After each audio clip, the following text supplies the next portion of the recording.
Welcome to the Scaling Tech Podcast, the podcast for software engineering leaders.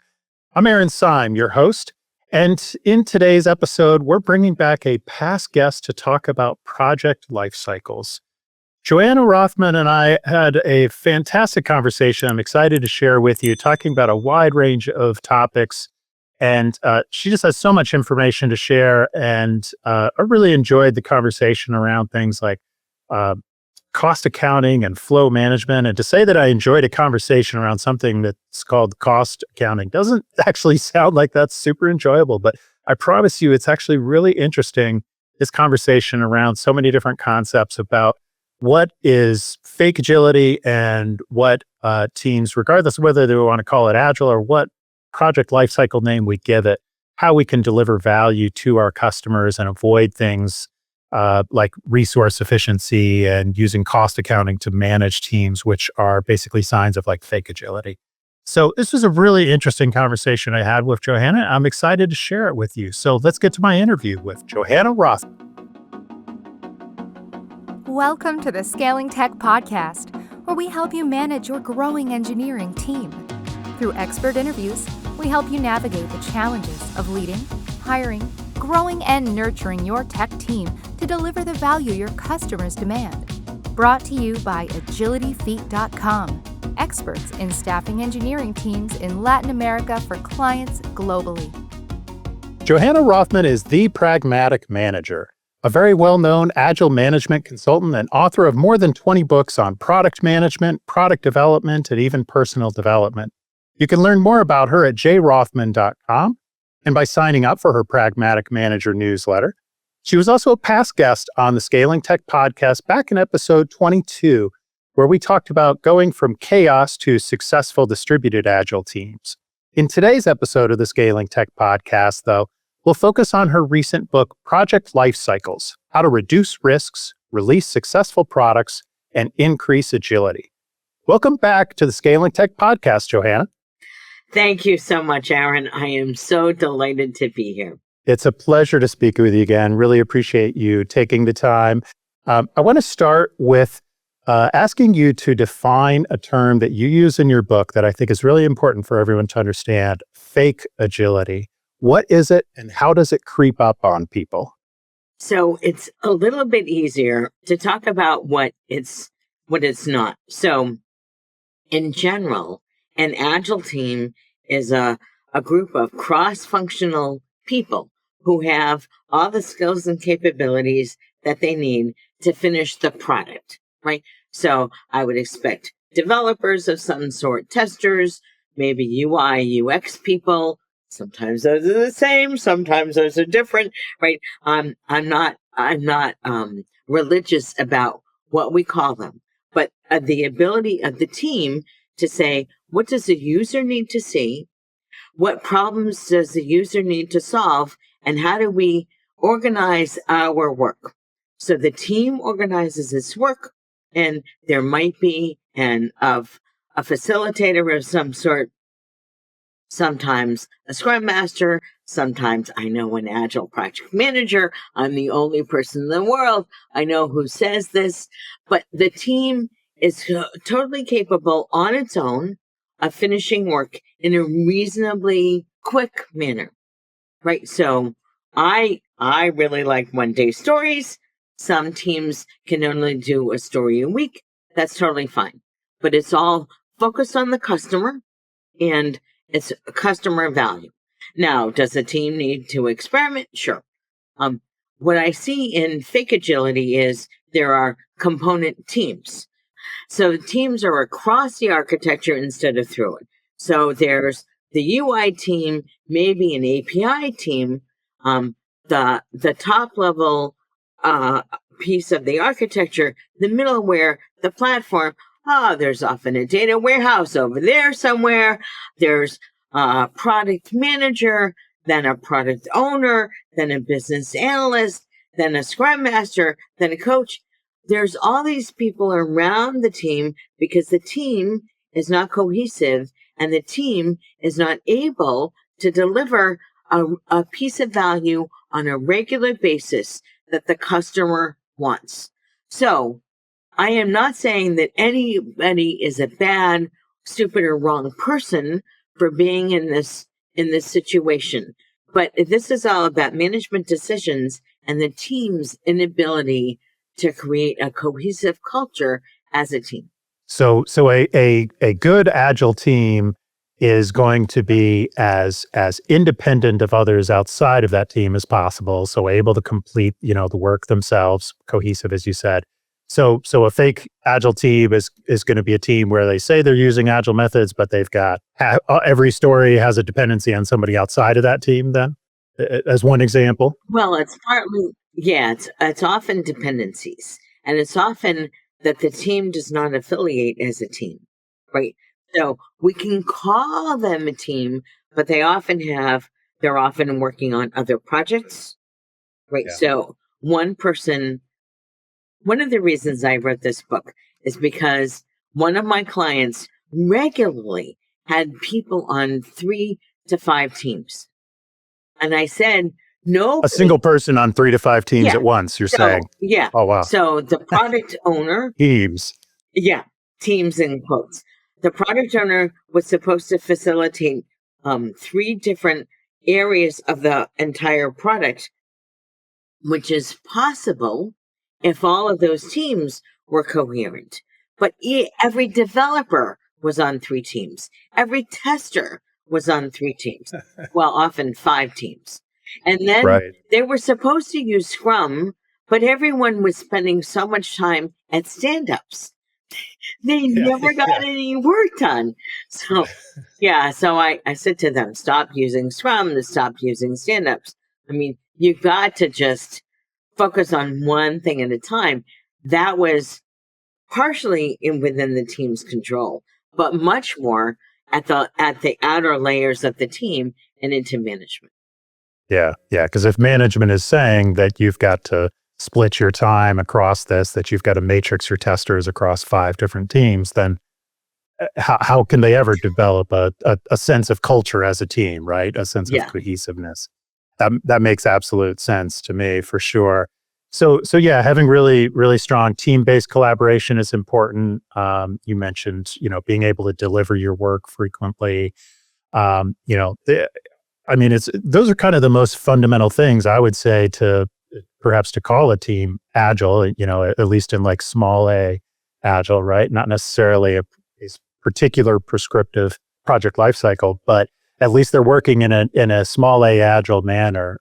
If they're doing those sorts of things, they're collaborating well, they're delivering customer value, and working in short life cycles, right?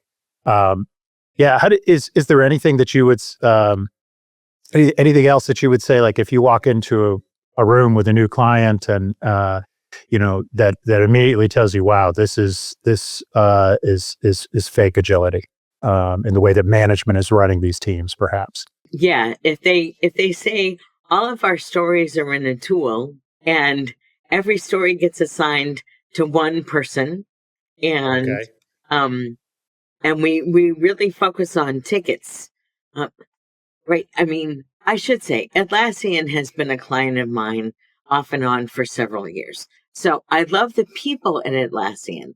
So, but the way a lot of people use Jira, oh my God, it's just terrible. So they use it as a way to really focus on what every single person does. And the problem is software product development, any kind of product development, is a team-based problem-solving exercise. The team can only go as fast as the way everybody learns. So the longer it takes everybody to learn, right, these feedback loops that I peppered this book with, the harder it is for anyone to finish anything, right? So the more we focus on the individual, the less we focus on the work and the value to everybody else. Yeah, so focusing on the individual rather than the team as a whole would be a sign of fake agility for you. You talked about like assigning tasks to individuals, and by the way, I should say, like, use Jira in my teams as well, and in our company. A lot of our clients use Jira, right? But it's just a tool, right? It doesn't make you agile it's like saying, well, we're agile because we do stand-ups. A stand-up is a tool also, right? But Right. doing a stand-up doesn't make you agile, especially if you're doing 5 stand-ups a day, like you were saying. That's crazy. Right. Right. But any tool like Jira is the same sort of way. You can use it and be agile. You can also check a box that says you use it and not be agile at all, right?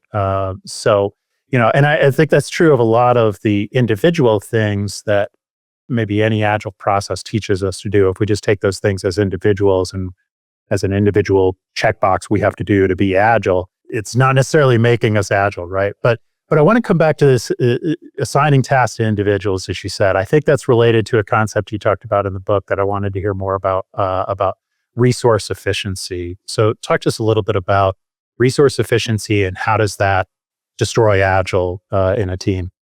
So there are two really important concepts: resource efficiency and flow efficiency. In resource efficiency, the first expert takes the work, does his or her part of it, and then hands it off to the next expert.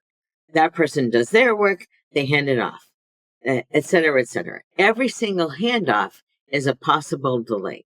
Now, maybe it's not a delay in your team, but in almost every team I've seen where there are long cycle times, right? It takes a long time to finish the work. There's a lot of expert doing their work and then a handoff to the next person. Now, the problem with that is you can go pretty far down that road before that first expert receives feedback. And that the length of that feedback loop says, oh, I made a mistake. I was a developer when I first started in this field. I made mistakes all the time, every day. Now, maybe we definitely have much better tools. I did not need to print statements or do assertions that I used to do then. We don't need to do that now, right? We have much better debugging tools. But if I make a mistake in my logic and I don't realize it until the very end, I have good code, I have good tests, but I am somehow missing the point of solving the problem. That's when we focus on the individuals, that is much more likely to happen. That's resource efficiency. And there's a reason for that. I'll get into that in a second. However, if we think about flow efficiency, where we focus on collaboration and saying, how many people do we need to really finish the story today? Maybe tomorrow, right? As fast as we can, not so much to focus on speed, but to focus on collaboration and avoiding those late feedback loops. The later the feedback loop, the longer everything takes. So when we work in flow efficiency, we tend to work, I like to say, well, I think all the Kanban people say, we watch the work, not the people. In resource efficiency, we watch the people, not the work. Now, there are plenty of more traditional project managers who have said, I watch the work and not the people. And I say, okay, that's good. However, the more you focus on what the individual does, the less you see the whole. You're seeing the sum of the parts, but how many times has the sum of the parts not equaled the whole in your experience, right? That's the problem with resource efficiency. Now, our managers have a really terrible problem. They have to report results in cost accounting terms, which is all about resource efficiency. They don't get a choice. They have to report that. That's part of the standard kind of accounting that we all do in organizations. However, what managers do not yet realize is they do not have to manage via cost accounting. They can manage with flow efficiency thinking, but they still have to report in resource efficiency. And HR is all set up for resource efficiency, right? That's the whole point of performance management. Yeah, don't get me started on that. So that's why it's so important to think about in your team, how much can you think and act in flow efficiency while you realize that resource efficiency is governing what the entire organization does. I want to take a moment to tell you about our sponsor, WebRTC Ventures. At WebRTC Ventures, our teams are experts in building live video into your web or mobile applications. We've literally built hundreds of them. We have over a decade of experience using both open source and commercial media servers in a wide range of industries, including telehealth, edtech, broadcasting, and more. We also publish a lot of helpful tips and industry interviews on our website and our YouTube channel. So be sure to check out webrtc.ventures and we can help you build, scale, and deploy your video solution. Yeah, and I want to come back to that cost accounting concept in a moment too. But yeah, I think this is really important because we do, we tend to think a lot of times maybe it's just a natural human instinct. I'm not sure that, if I do my job as efficiently as possible, then I must be doing the best that I can do for the team to be as efficient as possible, right? And that's not true, right? We can over-optimize individual roles, but if we're not paying attention to those handoffs, if we're not giving feedback early enough, as you were saying, we're waiting too long to deliver that feedback, then it doesn't matter how efficient I am at debugging, right? Doesn't matter if I'm debugging my code with print statements, like you said. I remember doing that as well. Or whether I'm using a modern debugger or AI-assisted coding or any of that, it doesn't matter if I'm getting the feedback too late. What good does it do me? Right? The overall team efficiency is going to go down, right? Yeah, I want to ask you too about it. So this may be a personal hang-up of mine, and feel free to tell me so if it is. I have a bias against the word resources. I just have a hang-up with it, and I always, and so maybe that's why I latched on too when you talk about resource efficiency and the negative aspects of that. I'm like, of course it's negative. They're using the word resource, and these aren't resources. They're not, people aren't cells in a spreadsheet, right? They're teams, they're talent, they're, those are kind of terms I try to use instead of, saying resources. I'm curious, what do you think? Coach me out of this bias if needed, but No, I'm with you all the way.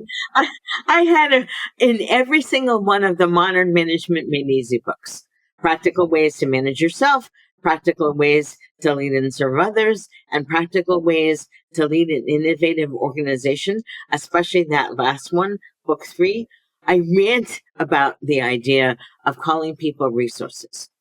Oh, good. People are resourceful. They might be a limited resource if you need to ask someone off your team a question, but I don't like that. I really like to think of people as people. I mean, why not call them humans? Why not call them people? My keyboard is a resource, right? It depreciates over time. So it is my computer. So does my desk. People appreciate over time. The more we learn and the faster we learn, the more valuable we are. So when we talk about people as resources, we depreciate them, which is kind of nuts. Right?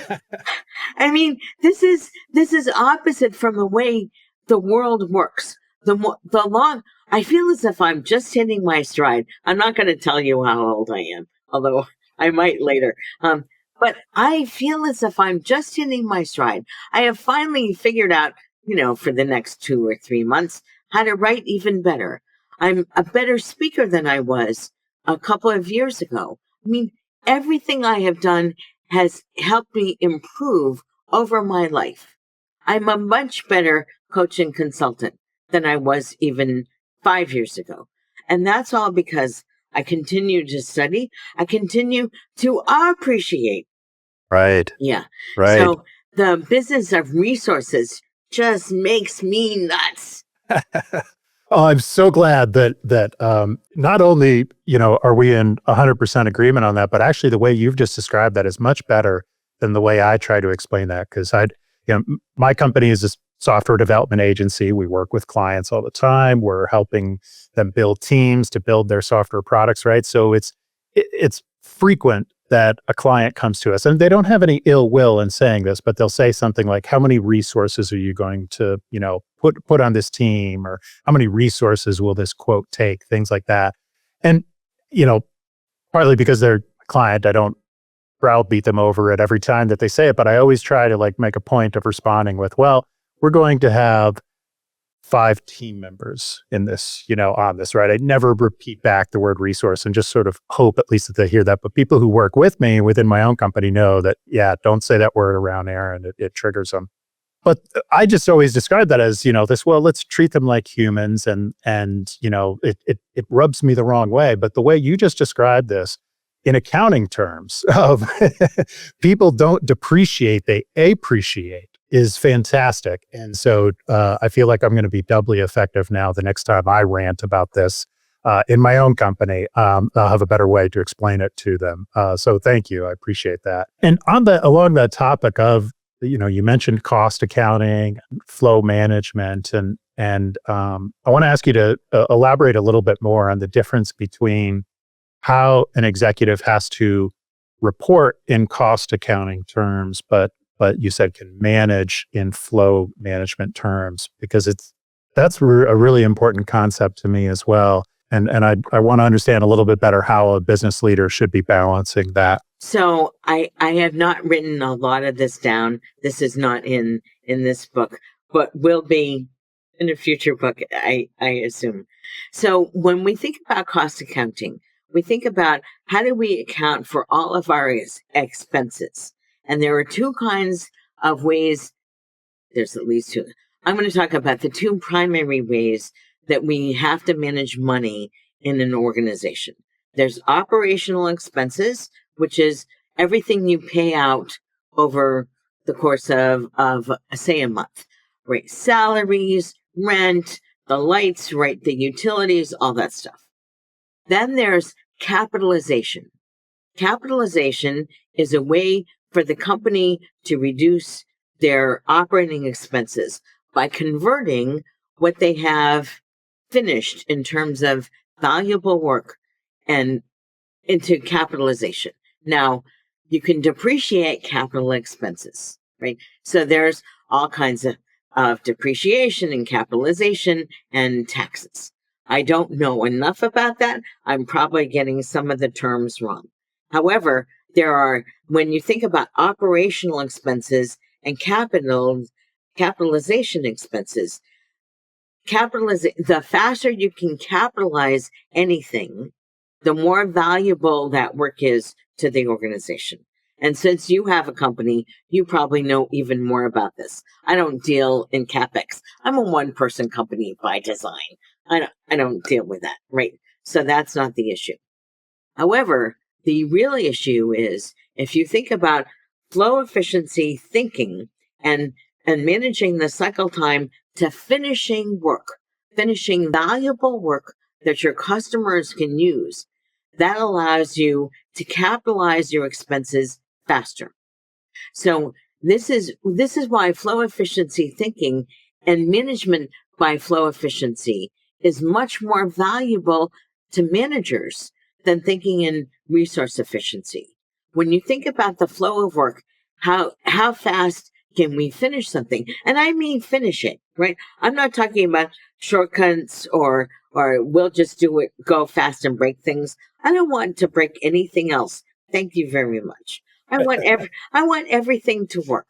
But when a team collaborates and they learn together, they are much more likely to be able to finish something faster. That allows the management to capitalize that work. They reduce their operating expenses. It's sort of like funny money to me, but that's okay. It matters to them. And if it matters to managers, we can make the case for collaborative cross-functional teams that work together on a limited amount of work. Does this sound like agility to you? And then deliver something useful faster. So, Johanna, I think this is related to a topic that I hear about in how executives should manage a software development, a project lifecycle in terms of, instead of thinking about so much maybe resource efficiency or individual budgeting, but like budgeting for a team, budgeting for a workflow, a work stream, or an agile release train, or whatever terminology we want to use. But budgeting a set amount for a team that work is then going to be brought to them, and trying to make sure that you're just doing that work as efficiently as possible. It's not a very elegant explanation of it. So, but tell me a little bit more. Am I on the right path there? How do you budget for work? So I really like, in fact, in Manage Your Project Portfolio, I said assign a product to a team or a project to a team, right? Either one is fine. And then fund the team, because it's really hard to fund product development because you don't know what's going to happen, right? We have little to no effective prediction for what the product will be.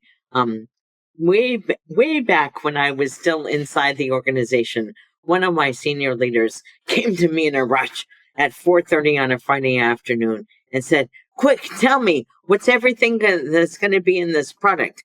I need to go into a senior leadership meeting, and the product is going to ship next week." I said, "Well, it's definitely going to be this stuff." And she said, "What about these other two things?" I said, "When we get to next Friday, we'll know." I have little effective prediction for the future, right? What is that Yogi Berra quote? Seeing into the future is really, well, Yogi Berra must have said something about seeing. Yeah, you did. It's on the tip of my tongue. Yeah, I know which one you're referring to. Yeah. That one. We can look it up later. So we'll put it in the show notes. Yeah. So Yogi Berra was right. It's impossible to see the future.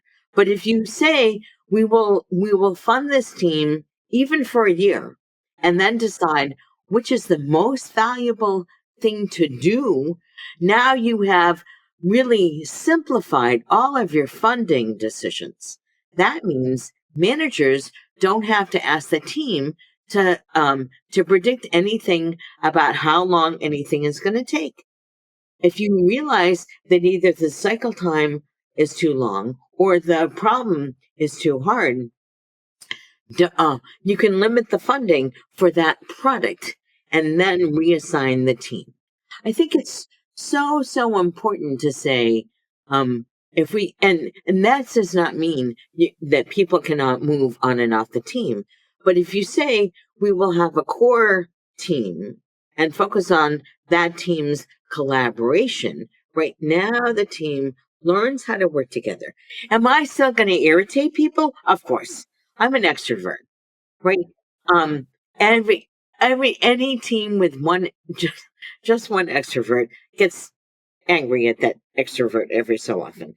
And even teams made totally of introverts, when they don't talk to each other, that's even worse, right? They have conversations in their heads, not out of their mouths. So we all irritate each other at some point. Or I might want to go off and do something else over there, and another team member might want to come and onto this team. But you can fund a team and say, this team, either on average or in general, costs X number of dollars per week, and then per month, and then per year.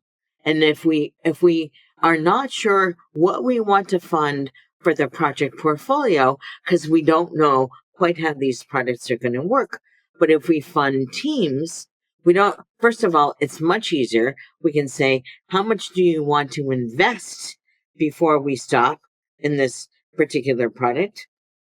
And everyone will say, oh, that's a really interesting question. We didn't think about that. This allows you to do more experimentation as a company, right? So the reason I wrote this Project Lifecycles book was because I really wanted people to understand the duration of the feedback loops. Because yes, I intend to write a continual planning book that requires that we understand the duration of our feedback loops, that we choose. Right? The more planning you do up front, I mean, maybe you need to do some kind of planning up front. I really like one day of planning up front to say, here are the risks, here are the things I want to watch out for. Now, what's the very first thing I need to do to de-risk this work? How much more planning do you need? Maybe you need to say, we need to spike the architecture because we really have no idea what the right architecture is. Or we say, let's do 3 features and then assess what we think we need to do, right? But we, instead of planning by documentation, we plan by doing.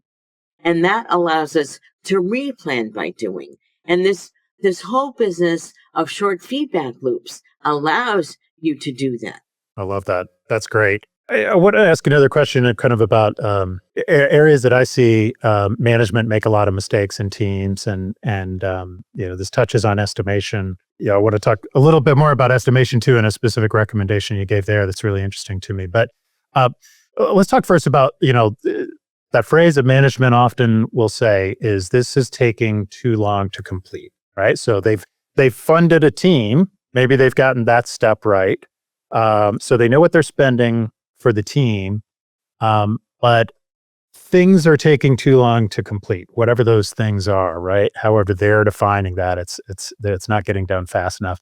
How should, I guess both, management address that? Is there a better way for them to ask that question perhaps? And how do teams respond to that concern?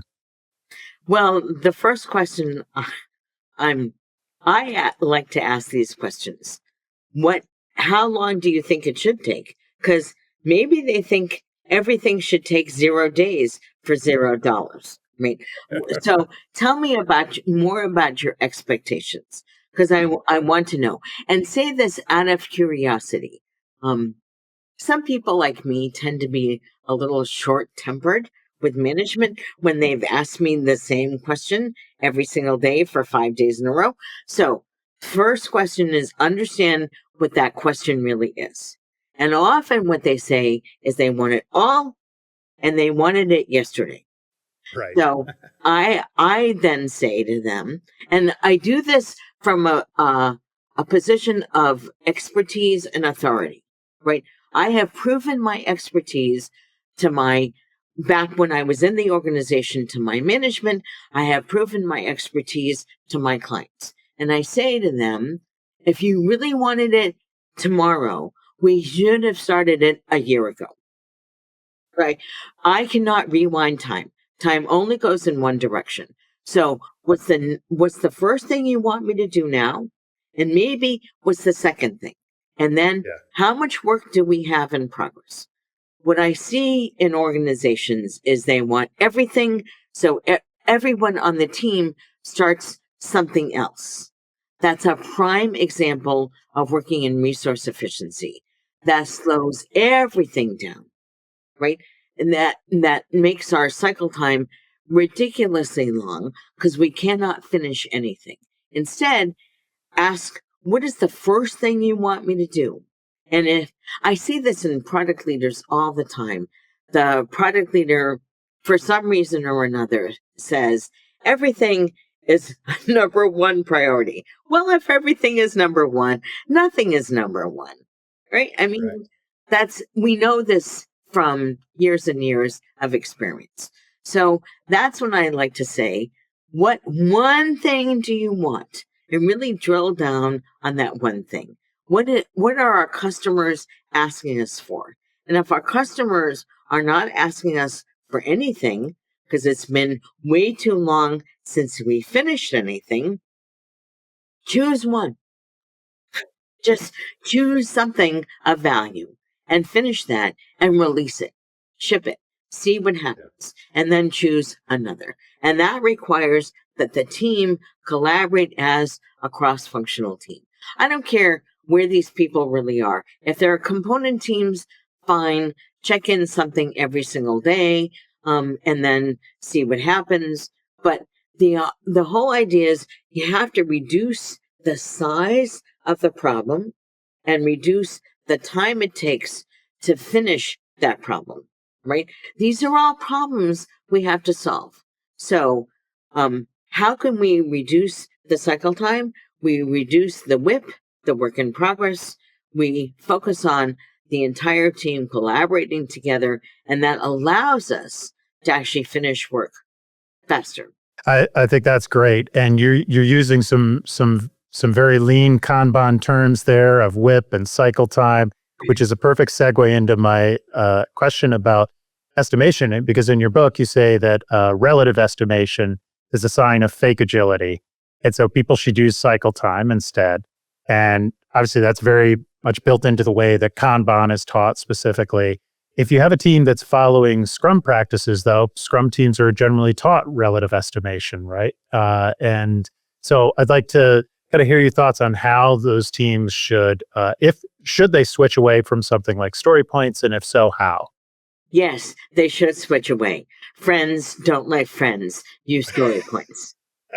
So think about it. I write about a book a year. However, every single book is a different number of words. Every single book I have either blogged about or not blogged about for a while, right? I learn as I write. This is exactly the same for product development. We learn as we proceed. That means that we don't know either the accidental complication or the essential complication as we proceed. We also, story points don't talk about the delays in resource efficiency. They have no accounting for, Johanna is working on 5 things, and every single thing increases the delay from the time she hands it off to the next person. So back when I was a developer, we talked about ideal time versus wall time. Ideal time is story points. And my managers never let me estimate an ideal time. Right? Some people said, well, multiply by 3 and add 2 days. I mean, what kind of nonsense is that? That's the same kind of thing as story points. So if the team collaborated on everything together, then maybe story points would be okay, right? If you talk about it in terms of what Woody Zool called mobbing, which he now calls software teaming or swarming, right? Either way is fine. If a team only works on one thing at a time and finishes that before they take anything else, maybe story points is okay. But story points do not account for delays, and they don't account for recognizing that the problem is more difficult. They just don't. No, that makes a lot of sense. And yeah, I think I'd always prefer for sure, cycle time, flow management methods over any form of estimation. My favorite way to estimate is not to estimate Yeah. at all, for sure, right? Uh, but I think, a lot of this stuff are things that have, our thinking on these have evolved prior to sort of the agile movement, but even within and, throughout the agile movement in management. And so, that's one of the interesting things I thought about your book was that, you talked about things like serial projects, which is like basically a waterfall methodology, right? And you talked about the evolution of different methodologies over the years that have led to these more modern agile methods, iterative and incremental methods. I guess, is there anything in particular that you would highlight from that that really led to modern agility in a positive or negative way? So back when I was doing these waterfall projects, we had an agreement that at the end of every phase, we would take what we had learned about the work and then re-estimate for the next phase. And there was the ability to cancel the project. So we couldn't ship anything, but we reassessed and said, is this still worth doing? I wouldn't say that that's really agile, but it was much better than the kinds of serial lifecycle projects that happened later on in the 90s and the O's. And then back in the 80s, maybe the 70s, I thought I had invented this. Where, yeah, this stuff has been around forever. That I would first do a little prototyping and understanding what the architecture or the design needed to be for my projects, and then I would implement by feature. I thought that was because I was too stupid to be able to see the entire architecture and implement across the architecture. No, I was not that stupid. That's how people think. That's how people learn. And especially when I didn't have large feature teams or large project teams, when it was just 2 or 3 or 4 of us, we needed to really see all of the work through the architecture. So that's what we did. And then when I started to manage larger projects and programs, I did not realize that there was actually something called stage delivery. I learned about that from McConnell's book. Was that Code Complete or Rapid Development? I don't remember which one that was in. I've read both back in the day for sure. Yeah. Yeah. And then I realized that there was a name for this. Right. So, right. So you do all the upfront work as short in as short a period of time as possible. I got to the point where I definitely never went past 2 weeks. And then we always had something we could ship.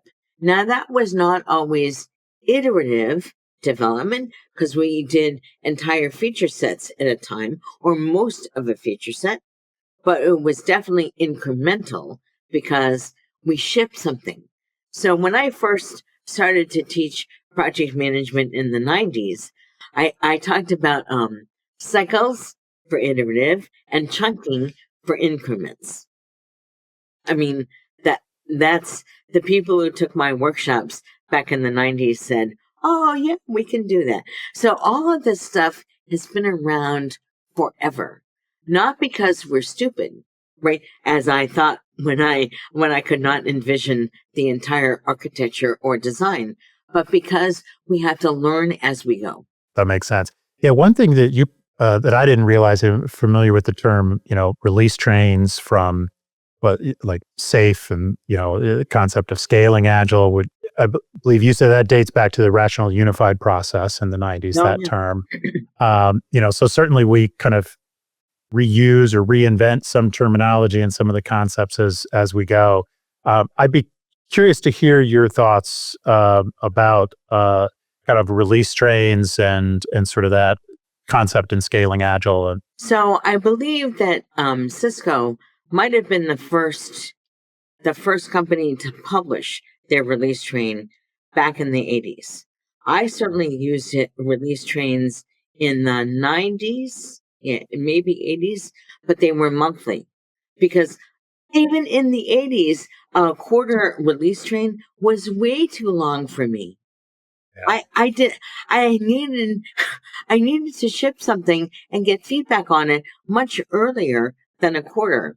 Now I don't think SAFe is at all agile. I don't see anything agile about it in terms of frequent retrospectives, frequent learning, frequent updates from the customer. I mean, if it's as good as you can do, fine, but it's a really great RUP. SAFe is excellent RUP. It's not agile. I like I that don't know. perspective. Yeah. Yeah. We're starting to, run out of time here, but a lot of other questions that I want to ask you about, but one I want to make sure I don't forget to cover with you is the importance of culture. You mentioned it early in our conversation, and you write about it in your book as well, and the important relationship between culture and project lifecycle. So I guess I want to ask, to close, I want to ask what comes first, changing culture or changing methodologies in a team? Changing behavior. So Okay. not really the methodology and not Mhm. really the culture, but changing the behavior. When we say we really need to focus on our cycle time because our managers are breathing down our necks and our customers are not happy. The way to do that is to focus on cycle time. And the more a team focuses on cycle time, the more they will say, oh, our WIP is really high. We need to do something about that. Or our aging is, we have so much stuff from 6 months ago. Do we really need to even think about that? And when was the last time we did a little retrospective and learned? So the more we address our behaviors and not specific practices, right? I am fine if a team does a full-blown retrospective, a 1 hour, let's look at what we did, a little Kaizen, but I'm not fine if they never do a demo, right? Every team needs to demo as often as possible and then retrospect. As if I had my way, a team would retrospect after every demo. So if a team releases something every single day, they do a little tiny retrospective and they demo, they release, they retrospect. Now they take the next thing off the backlog, they do the same thing. And that way the team increases its speed of learning, increases the speed of the feedback loops, and they adopt a culture of flow efficiency without having to think about it. And because they are delivering value, their managers don't care. Yeah, exactly. Yeah, good management does not care as long as you're delivering value that the customer wants, and that should contribute to the bottom line. That's the magic, right? Yeah. Now you'll still have a problem when it comes to performance management. You should have me on again to talk about that at some point, That sounds and good. I will rant and rave. But yeah, but I think it's for the daily work of the team. As long as the team says, "How fast can we learn? How fast can we deliver something of value?" That will change their culture. I love it. Absolutely. Methodologies and project lifecycle names maybe come and go, but those sorts of core principles, call them agile, call them whatever you want. If you're following that, then that's what we should all be striving for, right? Yeah. Strong collaboration, short feedback cycles, delivering value that the customer wants. That's what it all comes down to. So, Yeah. Johanna, thank you so much for your time. And sometime we will have to get back together again and talk about performance management or whatever else you'll write about between now and then, because I know you have a lot to share and I appreciate you sharing it with us today. Are there any other closing thoughts you want to say before we wrap, or also just how can our listeners learn more or get in touch with you? Well, thank you. I really enjoyed today's conversation. Everything is at jrothman.com, JROTHMAN.com. A list of all my books, the Pragmatic Manager newsletter, my blog, everything is there. So I invite people to come and take a look. Perfect. jrothman.com. Thank you so much, Johanna. Really appreciate the time today once again. And thanks to all of you for listening to the Scaling Tech Podcast. On behalf of the thousands of developers we've placed with our clients, I want to briefly tell you about our sponsor, Agility Feed. Agility Feed has been building nearshore agile teams for U.S. companies since 2010. We were an early pioneer in doing this sort of developer staffing. Our team can help you recruit talented software engineers and technical teams in Latin America. We'll handle all aspects of recruiting, contracting, and payments for you so you can focus on delivering great software. To learn more, check us out at agilityfeed.com. That's agilityfeat.com.